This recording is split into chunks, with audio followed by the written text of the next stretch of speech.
Meningkatkan kekuatan. Melihat keahlian akupuntur Ye Yuan mengalir secara alami seperti air, Tang Yu menjadi lebih percaya diri. Dia tahu bahwa Ye Yuan benar-benar tidak seperti yang diperbincangkan selama ini. Ayah, bagaimana? Apa ayah merasa lebih baik? Tang Yu bertanya dengan cemas, setelah Ye Yuan selesai dengan akupunturnya. Wajah Tang Zhonghui jauh lebih cerah, batuknya tidak sekeras sebelumnya. Tuan Ye memang sangat hebat. Sekarang aku merasa bahwa seluruh tubuhku jauh lebih baik. Meskipun Tang Zhonghui masih kehabisan napas ketika berbicara, keadaannya jauh lebih baik dibandingkan sebelumnya. Teknik akupuntur Ye Yuan bukanlah akupuntur biasa, tapi teknik tusuk jarum yang ia buat sendiri.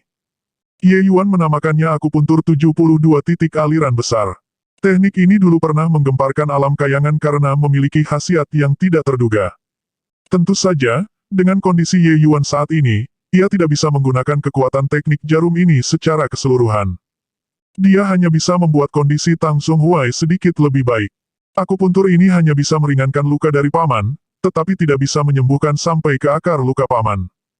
Besok, aku akan mengirim pil obat. Kita tidak bisa membuang waktu lagi. Aku akan pulang dulu.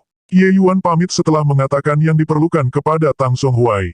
Ye Yuan pergi ke paviliun pengobatan harum mengambil ramuan obat, untuk membuat pil penghancur Yuan. Dia langsung memasuki ruang pembuatan pil dengan membawa 3 tangkai rumput 6 daun. Pil penghancur Yuan hanyalah pil obat tingkat 1 berkualitas rendah di alam kayangan yang saat ini bisa dibuat dengan kondisi kekuatan Ye Yuan.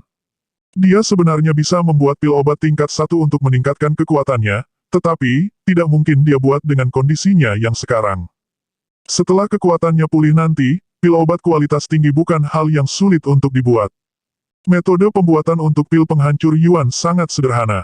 Setelah 6 jam, Ye Yuan keluar dengan membawa beberapa botol obat dari ruang pembuatan obat. Berikutnya dia menuju tempat yang lebih tertutup. Dia menggunakan sebuah kamar yang sepi, dan memberitahu para pegawai agar tidak mengganggunya. Ye Yuan bermeditasi. Melihat deretan botol pil di depan matanya, Ye Yuan mengerutkan kening. Dia sangat tidak puas dengan pembuatan pilnya kali ini. 3 set bahan, namun ia hanya berhasil membuat 26 pil penghancur Yuan. Di antara pil-pil itu ada 15 pil penghancur Yuan dengan kualitas menengah, 8 kualitas tinggi, dan hanya 3 dengan kualitas paling utama. Pil obat dibagi menjadi beberapa kelas, kelas rendah, kelas menengah, kelas bermutu, kelas utama, dan kelas dengan kualitas yang luar biasa. Seandainya sekarang Ye Yuan ada di kehidupan sebelumnya di alam kayangan, pil penghancur Yuan yang dia ciptakan akan berada di kategori utama meskipun pil ini sebenarnya berada di tingkatan 1. Nyatanya, hari ini dia hanya mampu membuat pil yang dianggap tidak berguna. Ini jelas sesuatu yang tidak biasa baginya. Seandainya para tabib agung di negeri Qin mengetahui apa yang ada dalam pikiran Ye Yuan, mereka pasti rela jika misalnya disuruh untuk mencari lubang di tanah untuk mereka masuki saking berharganya pil buatan Ye Yuan ini. Menciptakan pil penghancur Yuan bukanlah perkara mudah. Seorang tabib yang mampu membuat semacam pil penghancur Yuan adalah tabib yang diberkahi langit dan bumi, apalagi pil ini adalah pil dengan kualitas unggul. Bagaimana bisa Ye Yuan tidak puas padahal dia berhasil membuat 3 pil? Bagi para tabib, menghasilkan sebuah pil dengan kualitas utama bukan perkara bisa atau tidak melainkan ada campur tangan keberuntungan di sana. Hanya dengan keberuntungan mereka bisa membuatnya. Ye Yuan mendesah. Dia tahu dia tidak bisa menyalahkan dirinya karena tubuhnya ini memang tidak pernah meracik sebuah pil sebelumnya jadi keahliannya masih kurang. Kekuatan tubuhnya terlalu lemah. Satu energi murninya harus dipecah menjadi 3. Jadi tidak heran jika dia tidak mampu untuk menciptakan pil kualitas tinggi. Ye Yuan mengambil 1 pil dari dalam botol obat yang dipegangnya dan langsung menelannya. Begitu pil mencapai perutnya, energi murni mengalir keluar dari dalam perut. Energi murni mengalir berulang-ulang mencapai seluruh bagian tubuhnya. Ye Yuan tidak menunda-nunda lagi. Dia langsung menggunakan tenaga dalam. Energi murni meluap berulang kali memancar melalui semua arah dalam tubuh Ye Yuan. Ye Yuan tidak berani untuk menunda, segera menggunakan seni roh 90 dewa yang untuk mengarahkan energi murni yang masih tidak beraturan supaya mengalir ke seluruh tubuhnya dengan benar. Energi murni yang awalnya sangat deras dapat dikendalikan oleh seni roh 9 buku dewa yang. Setelah energi murni sepenuhnya disalurkan ke seluruh tubuh Ye Yuan, akhirnya berkumpul menjadi satu di pusat energi dantian. Dengan menggunakan seni roh 90 dewa yang, energi yang awalnya tidak beraturan bisa menjadi lebih stabil. Seni roh 90 dewa yang dibagi menjadi 3 bagian yakni Fana, Bumi dan Surga. Saat ini, Ye Yuan sedang mengembangkan bagian awal dari Fana.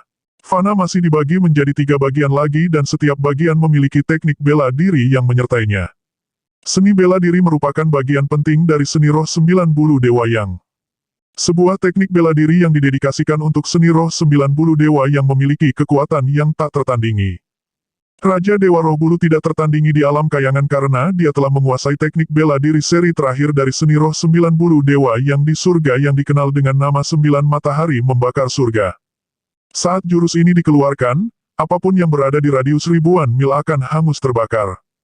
Jurus ini sungguh sangat menakutkan. Fana, jurus pendukung bela diri bagian pertama diberi nama jari yang mutlak. Jurus ini melepaskan energi murni dari ujung jari. Jika seseorang mampu menguasai jurus ini hingga tahap terakhir, dia akan mampu menghancurkan batu dan mematahkan besi karena memang jurus ini memiliki kekuatan serang yang tinggi. Setelah 4 jam, khasiat obat sepenuhnya diserap oleh Ye Yuan setelah bermeditasi dengan kekuatan seni roh 90 dewa yang. Ye Yuan merasakan energi murni di tubuhnya hanya kurang sedikit sebelum dia meningkatkannya ke tingkat kedua energi murni Qi. Tanpa ragu-ragu, Ye Yuan menelan pil penghancur Yuan yang kedua dan kembali menyelaraskan energi murni menuju pusat energi dantian. 4 jam berlalu sebelum dia menelan pil ketiganya. Setelah Ye Yuan selesai menelan semua pil penghancur Yuan kualitas utama, Ye Yuan melanjutkan dengan menelan pil yang sama namun dari kualitas tinggi. Khasiat dari pil ini memang tidak sepadan dengan pil kualitas utama dan lagi semakin banyak dia menelan pil penghancur Yuan, manfaat dari obat yang dikonsumsi semakin berkurang. Ketika fajar hampir tiba, Ye Yuan merasa jalan energi kekuatannya dan pusat energi dantian dalam dirinya sedikit membesar sehingga dia kesakitan.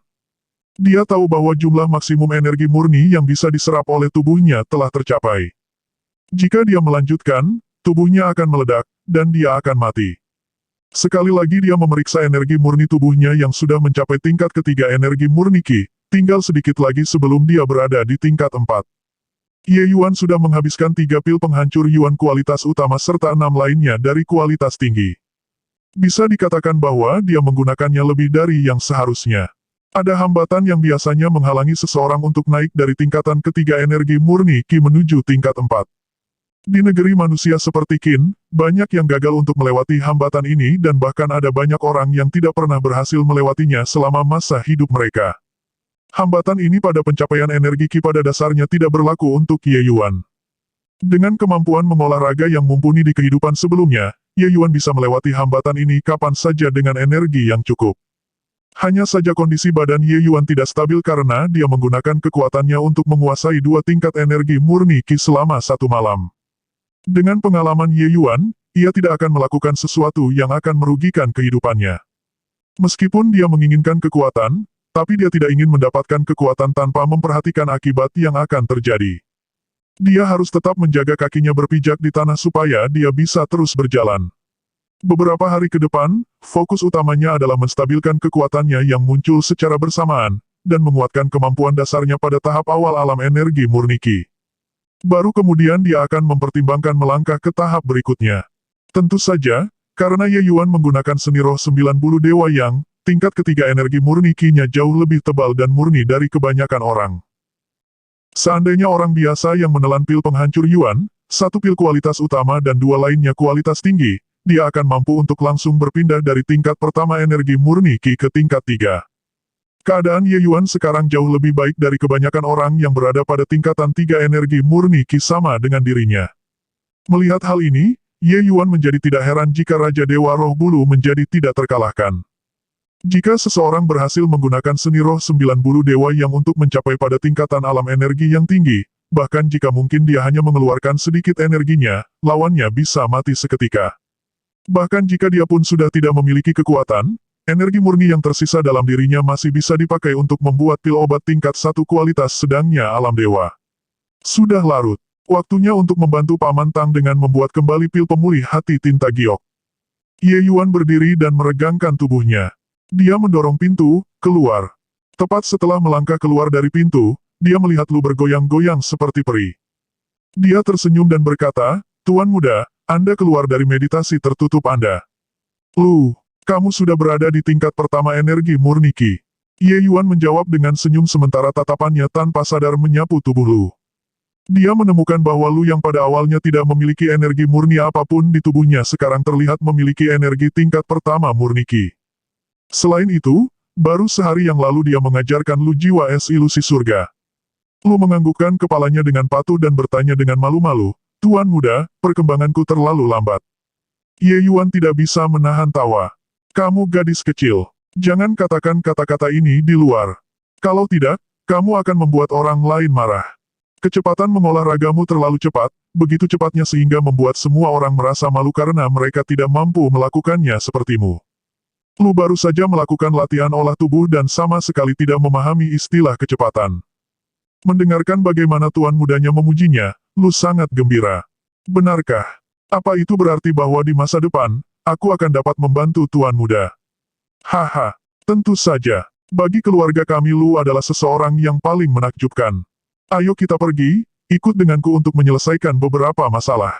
Besok, kita akan berangkat ke perguruan dan Wu. Aku akan membawamu ke sana atas persetujuan dari ayah," kata Ye Yuan sambil tertawa.